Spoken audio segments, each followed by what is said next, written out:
Hello class, I officially welcome you to school year 2021-2022 second semester for PMLS2.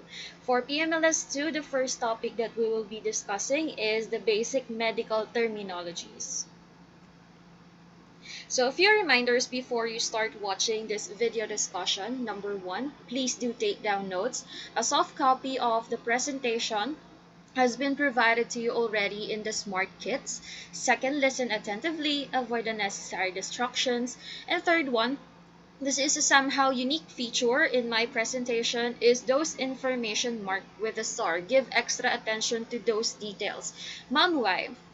The reason for this is if you will be seeing any star anywhere in the presentation, it means it may be a recall question in the board exam. I repeat, if you will be seeing a star anywhere in the presentation, it means it may be a recall question in the board exam. It may be the actual question itself, or it may be a related topic. So here are our learning objectives for Module 1, Basic Medical Terminologies.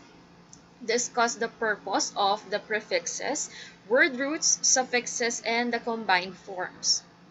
Second, form medical terms using prefixes, word roots, suffixes, and combining forms correctly. Third, define commonly used prefixes, suffixes, and word roots. Fourth one is associate common word roots with the corresponding body system. So what it means here in the body system is somehow related to the anatomy. A good example of this is the skeletal system, cardiovascular system, and so on. Then last one, define the meanings for common medical abbreviations or yung mga shortcuts. So a brief introduction of our topic for today, medical terminology. This is a language used to describe anatomical structures. Procedures can be somehow like surgeries or specific tests. Also conditions or diseases. Processes that happens inside the body, it can be somehow related to that. And of course, the treatments that is utilized or being utilized to treat diseases. While medical terms may appear intimidating at first glance, once the basic word structure is understood and then the definitions of some common word elements are memorized, the meaning of thousands of medical terms can be easily parsed. So as first-year students, I do understand that it can be intimidating because there are thousands and thousands of medical terms. But guys, as professionals, kaming mga professors actually, not saying that kabisado ko rin lahat ng medical terms. However, ang sinasabi kasi dito is once you know the basics, mas madali nyo nang maintindihan yung marami pang words. Okay? So yun yung mga pag-aaralan natin today. Yung mga common lang. Hindi naman natin aaralin lahat-lahat. So, baka kasi nagtataka yung mga ibang students, ma'am, bakit parang pag sinabi namin yung ganitong word, parang alam nyo po agad yung meaning. It is because, class, na naiintindihan kasi namin yung mga common word roots. Wherein, kapag pinagsama-sama namin yung prefixes, suffixes, or the word root, naiintindihan namin ngayon yung buong word na yun or yung buong medical term na yun. Okay? So, we will be helping you to gauge dun sa mga common medical terminologies that is used in medical technology. Prefixes versus suffixes. So, this is actually discussed na, of course, during mga high school, yung mga English na subjects or something like that. But, let's just try to connect it with medical terminologies, yung prefixes and suffixes. Most medical terms adhere to a fixed structure of a prefix, a root, and a suffix. These word components are assembled like building blocks to create a vast vocabulary. That is why nga na kapag minsan, pag nagtanong kayo sa mga higher years or sa mga medical professionals such as us, yung mga professors, kahit medyo malalim yung word, most of the time is nagigets namin agad yung meaning niya. It is because familiar kami with the commons na prefix, then suffix, and word roots. Okay, so let's try to differentiate prefix and a suffix. So just to give you a brief review, what is a prefix? Prefix are letters or syllables added to the beginning of a word root to alter its meaning. Then, a suffix naman is, of course, are letters or syllables added naman to the end of a word to alter naman its meaning as well. The prefix usually indicates the direction, the number, the position, the size, the presence or absence of a substance, or the time. A good example of this prefix is hyperglycemia. The word hyper means increased, so mataas. The term hyperglycemia now means increased blood glucose because class, the word glycemia, it is actually somehow related to the glucose. Yung word na gly, it is related to glucose, and then yung word na emia or yung suffix na emia is related to the blood. So pag pinagsama-sama natin, hyperglycemia, hyper meaning increase, mataas, gly somehow related to glucose. And then yung emia is related to the blood. So hyperglycemia now means increased blood glucose or high blood sugar in common terms. So that is a good example of a prefix. What about a good example of a suffix? We have here cardiomegaly. Megaly means enlargement or paglaki. And then yung cardio, yung word na cardio means somehow related to the cardiovascular system. Most of the time is your heart. So if you will be combining the term cardiomegaly, megaly means enlargement, cardio is somehow related to your heart, cardiomegaly now means heart enlargement. Okay, so again, here is an example of a prefix and a suffix. Again, in a prefix, hyperglycemia. Hyper meaning increased. So once you combine the term hyper and glycemia, you will have hyperglycemia, which means increased blood glucose. While a good example of a suffix is cardiomegaly. Yung megaly, yung suffix natin here, megaly means enlargement. Cardio means something that is related to your heart. So once you combine the terms, cardiomegaly, that means heart enlargement. Okay? So here are the common prefixes that is being utilized by medical technologists. But hindi lang po ito ha, sobrang dami pa po. These are just the most common. And bibigyan ko pa kayo ng mas specific na kabisaduhin dito sa slide na ito. So, please memorize this. Yung large, the prefix for that, large or malaki, is macro or mega. I repeat, large, macro, or mega. While the small, kapag we are denoting the size that it is a small structure or stuff like that, we can term it as micro. I repeat, pag small, micro. Please also do take note of this from here, dun sa 1 hanggang dun sa many. Kapag we are denoting a number of 1 or isa lang, we can use the prefix mono or uni. I repeat, 1, mono, or uni.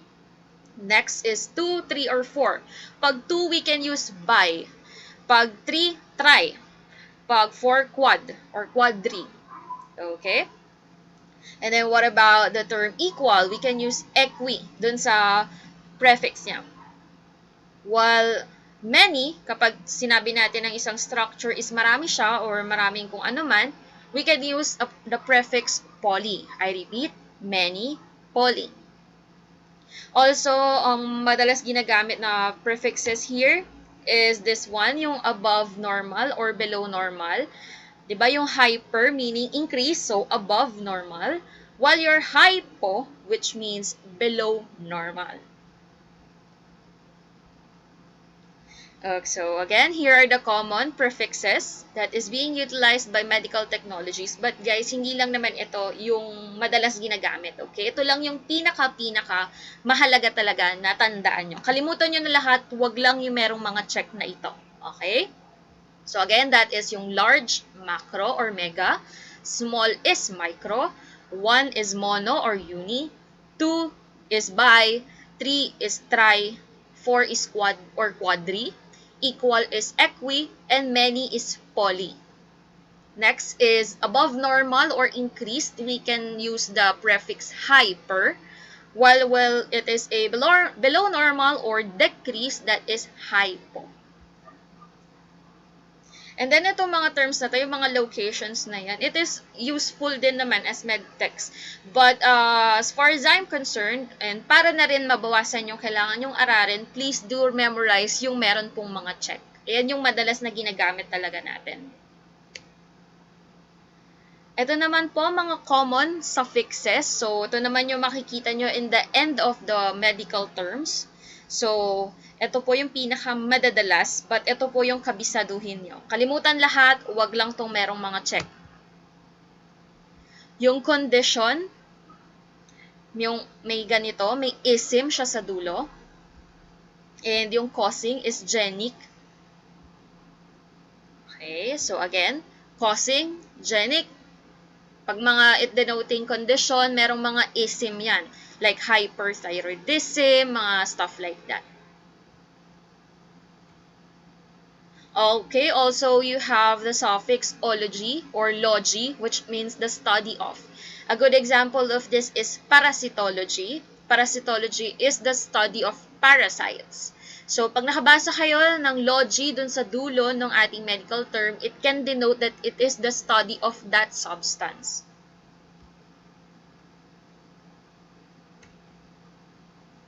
Okay, please also do take note of the suffix ectomy, which means the removal of. I repeat, ectomy, which means the removal of.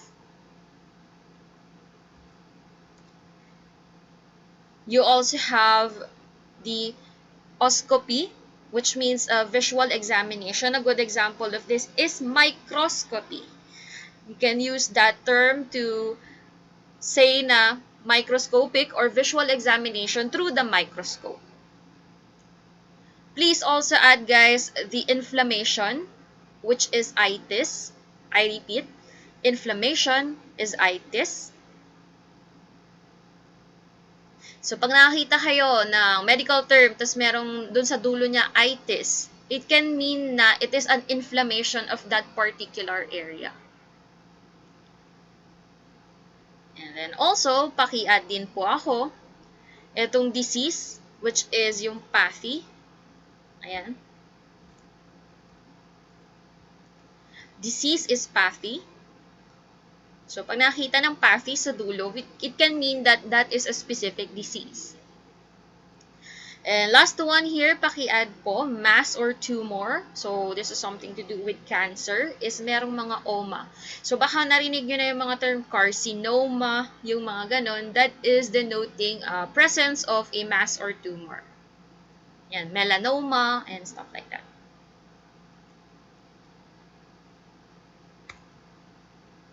Okay, word roots, combining form and plural forms. Word roots. Word roots are the main part of a word. So basically, ito yung pinaka-word niya mismo. So yun yung main part niya.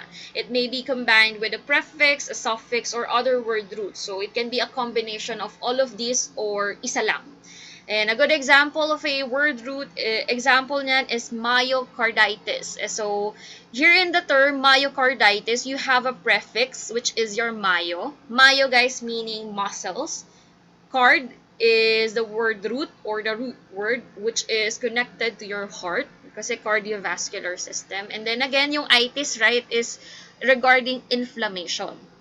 So, if you will be adding the myocarditis, it means inflammation of the heart muscle. I repeat, myocarditis means the inflammation of the heart muscle.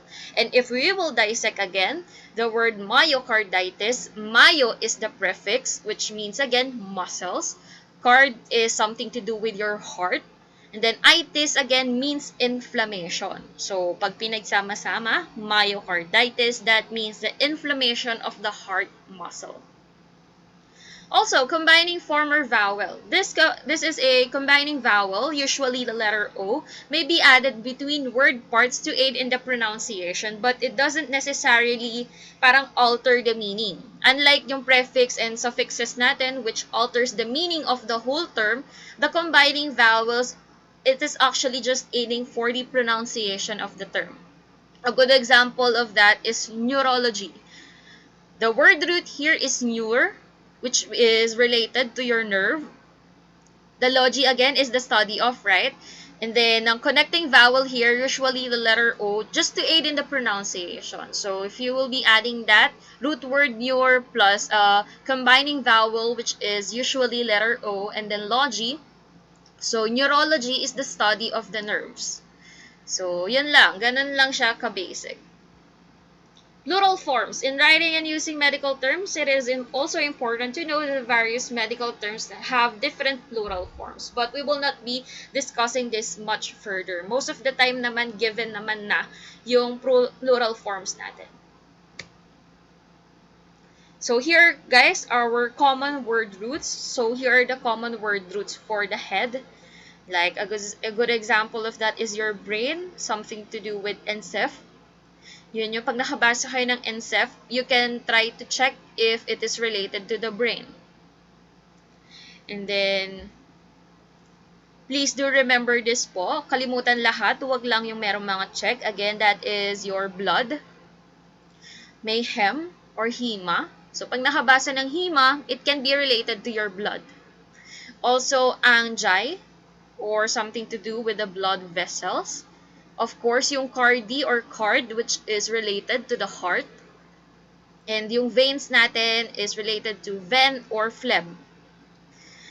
Kasi actually, ang term ng pagkuha ng blood sa veins or sa mga blood vessels, that is actually known as phlebotomy. So, yun. Then, here are the other common word roots that is being used in the different systems of the body. So we have the bones and muscles and the digestive system. Please do take note of this.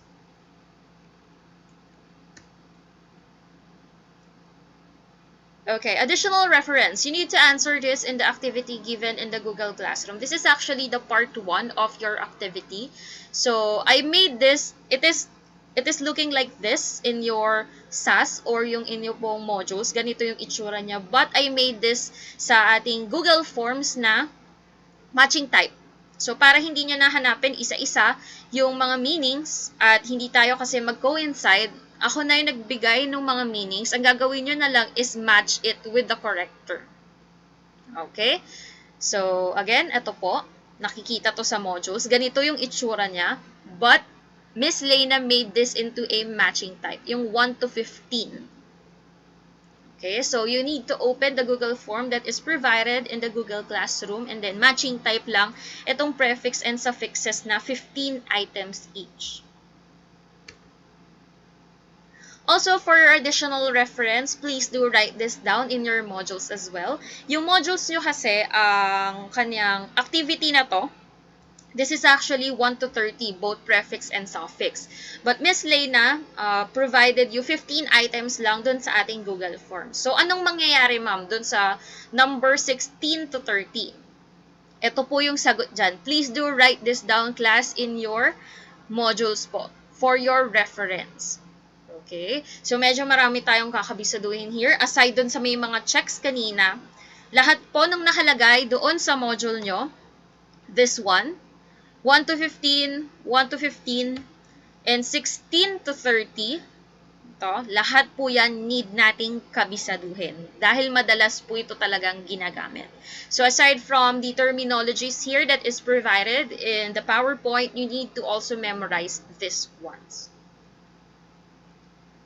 So ang ano lang naman dito, repetition is the key eh. So kung madalas nyo kasing ginagamit yung mga terms, madali nyo na siyang matatandaan. Okay. So, again, please do take note yung meron mga check. So, kalimutan lang lahat. Kung medyo nahihirapan talagang kabisaduhin lahat, kabisaduhin nyo most of the time is yung merong mga check na binibigay ni ma'am. Okay?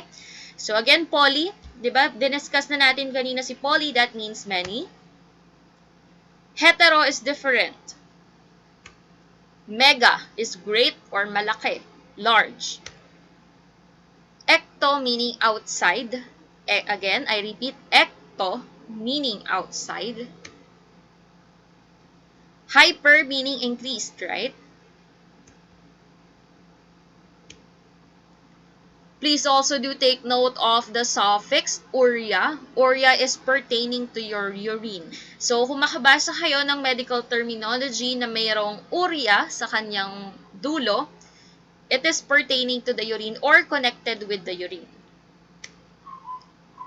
Ito yung rage is bursting forth. Oscopy is again visual examination. So good example of this is microscopy. Microscopy is the visual examination through the microscope. More examples. Sige, mag-dissect tayo ng mga words natin. Medical term, myocarditis. The root word here again is, di ba, yung card. So the root word meaning is heart. Your prefix, right, is myo, meaning, di ba, is muscle. The suffix itis, ito yung nasa dulo, which means inflammation. So once you added myocarditis, it means the inflammation of the heart muscle. I repeat, myocarditis means inflammation of the heart muscle. Again, myo meaning muscle, card is heart, itis again is inflammation. So basta makabasa kayo ng itis sa dulo, most of the time it means an inflammation of that particular area. Next, cardiomegaly. So, di ba again, si cardio or card meaning the heart. Dito po wala po tayong prefix kasi yung nasa unang term naman na is the root word itself. So, wala tayong prefix here. Then, ang suffix natin is again the megaly, which means large. So, pag pinagsama yung term na cardiomegaly, that means enlargement of the heart or heart enlargement. Next, appendectomy. The root word here is appendec, which is something to do with your appendix.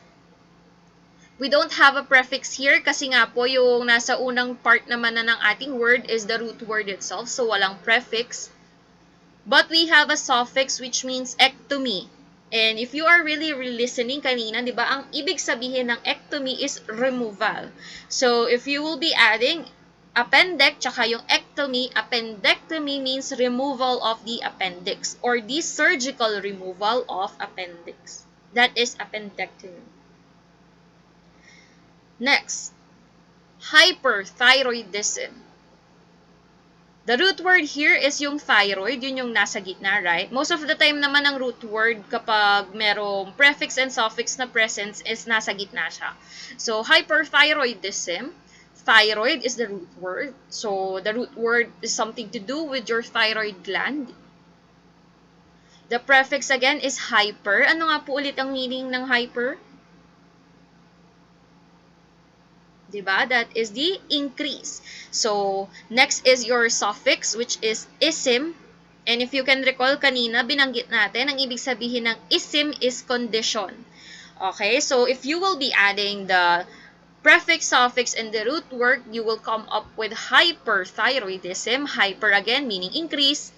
Thyroid is through the thyroid gland, and ism is a condition. Pag pinagsama-sama, the meaning of the medical term hyperthyroidism is a condition of increased. Kasi diba hyper nga. Increased thyroid hormones produced by the thyroid gland. So, ganyan po ginagamit yung mga prefix, suffix, and root words natin to come up with a medical term.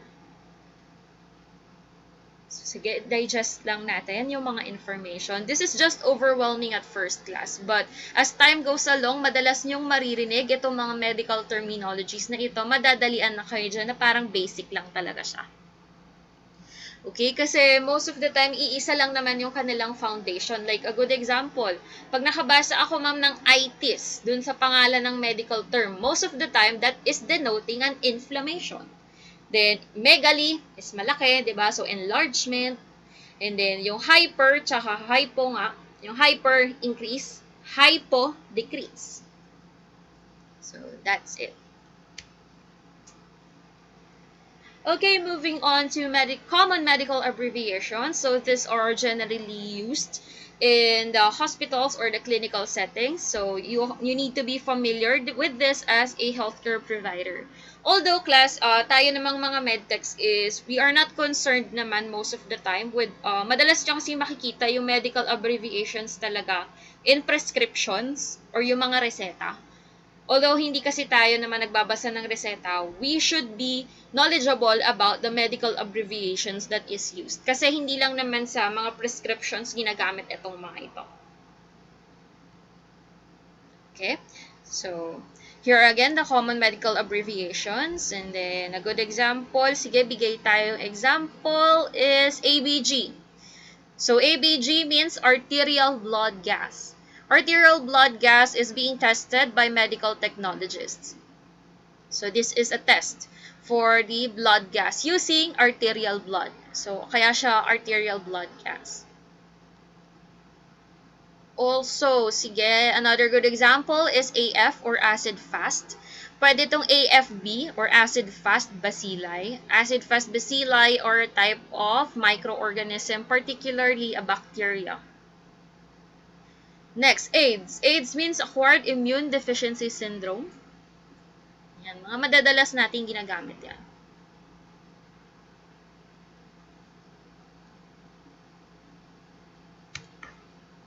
Also, these abbreviations naman are commonly seen in the prescription. So again, even though we are not pharmacists, we should be knowledgeable about on how to read a prescription, kahit yung pinaka-basics lang. Okay? So I'll be giving you examples about this. So please do take note of the following abbreviations. Kalimutan ng lahat, wag lang itong mga ito.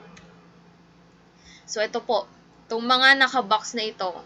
RX is treatment or prescription. Yun yung meaning ni RX. Baka nakikita nyo to sa mga prescription or mga reseta, yung RX. RX means treatment or recipe. Then yung HX is history. The DX is diagnosis. If you will be seeing letter Q, small letter Q, it means every. Then QD is every day. Then QOD is every other day. And QH is every hour. So, basta makita na small letter Q, most of the time that is denoting every. Okay? So, again, Q every, QD every day, QOD every other day, QH is every hour. Also, madalas din po makikita yung AC. AC means before meals. The PC is after meals. I repeat, AC before meals, PC after meals. Ito pa po yung mga most common natin. BID. BID means twice a day. TID means thrice a day. QID means 4 times a day. OD is once a day. BT is bedtime. Also HS. But between BT and HS class, most of the time in the prescriptions, you can see HS po. HS means at bedtime. Okay, we also have this one. SQ means subcutaneous.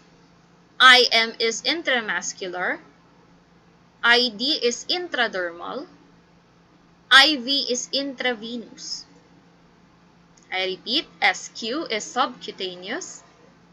IM is intramuscular. ID is intradermal. IV is intravenous. Okay, another one. Pinaka-common din is ito pong mga ito. Again, di ba pag may letter Q, that is every. So, QAM. So, that can mean every morning. Di ba AM is morning, right? Then, QPM can be every night. Di ba PM is night. Q4H is every 4 hours. QOD, again, that is every other day. HS, again, is at bedtime. PRN means as needed.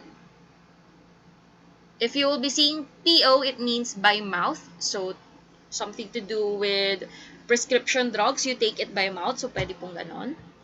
And again, AC means before meals. PC is after meals. MG, of course, that is milligrams. MCG or UG is micrograms. G or GM is grams. TSF or is teaspoon, for example, is 1 teaspoon is equals to 5 ml and 1 tablespoon is equals to 15 ml. So these are the very, very common medical abbreviations that is used in prescriptions. And again, even though we are not pharmacists, we should be knowledgeable about on how to read the prescriptions. Okay? Kahit papaano, kasi basics lang naman to. So sige, challenge ko sa'yo right now, you can stop the video while watching the discussion. Kabisaduhin mo muna itong mga naka-box. Kasi magbibigay ng example si ma'am in the next slide. But sige, kung gusto mo nang ituloy ang ating discussion, sige, let's give an example. So again, here are the common medical abbreviations. May cheat sheet ka ngayon sa akin. Example, nabasa mo to sa prescription. Take 2 tabs POBID. So what does this mean? Using the medical abbreviation. So again, example, take 2 tabs POBID. So what does this mean? So, let's try to decode. 2 tablets. Kasi, diba, 2 tabs. So, and yung PO, again, is by mouth. Ito po siya. And, diba, BID means twice a day. So, take 2 tabs POBID. Pag pina-expound natin or dinicode natin yung meaning niya, it means take 2 tablets by mouth twice a day. So again, take 2 tabs POBID. Using the common medical abbreviations, let's try to decode this. 2 tabs is 2 tablets, of course. PO is by mouth.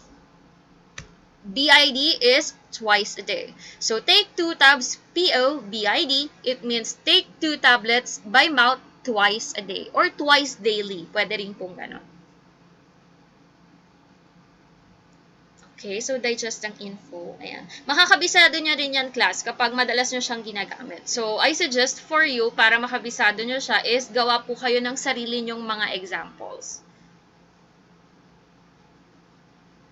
So, again, take 2 tabs, POBID. 2 tabs is 2 tablets, PO is by mouth, BID is twice a day. So, ang ibig sabihin po nito is take 2 tablets by mouth twice a day. Okay, another example. Inject 25 units insulin SQ-QOD. So again, inject 25 units insulin SQ-QOD. So let's try to decode what does this mean using the common medical abbreviation stated in above. Ito po. Okay, so decode, okay, inject 25 units insulin. So, yun yung drug natin. SQ means subcutaneous. Ito po siya, if you can recall. And ano nga po ulit ibig sabihin ng QOD? Ano po ibig sabihin nito? That is every other day. So, pag pinagsama-sama natin, inject 25 units insulin SQ-QOD, it means inject 25 units insulin subcutaneously every other day. So, again, 25 units. SQ means subcutaneous. Ito po. SQ means subcutaneous. And then again, yung QOD class, it means every other day. So, pag pinagsama-sama, inject 25 units insulin SQ-QOD, it means inject 25 units insulin subcutaneously every other day. So, ganun lang.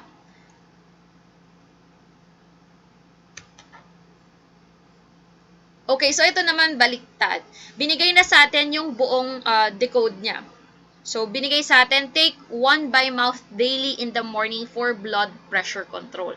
Ang gagawin naman natin is, i-abbreviate naman natin siya. Kasi binigay sa atin is yung buo. So, again, prescription, losartan, 50 mg tablet, dispense daw is 30 tablets. Okay.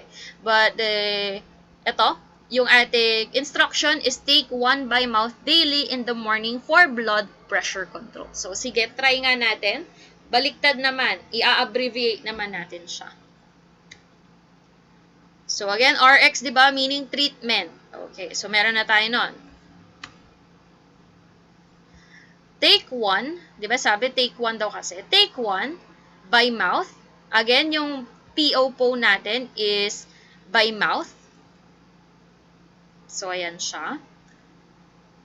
In the morning, so pwedeng in AM. Kasi AM, right, is morning. Morning. For, ayan, blood pressure control.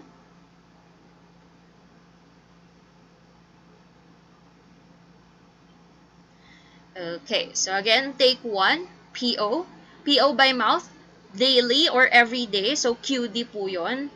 In AM or morning for BP control or blood pressure control. Okay, so sige, tanggalin ulitin natin. Here is your given, take one by mouth daily in the morning for blood pressure control. RX, right, is treatment. And then, ito na, yung sig, or yung sig na. Sige, take one, PO, by mouth, QD, or everyday or daily, in AM, kasi in the morning, for BP control. So, this is yung abbreviated na prescription.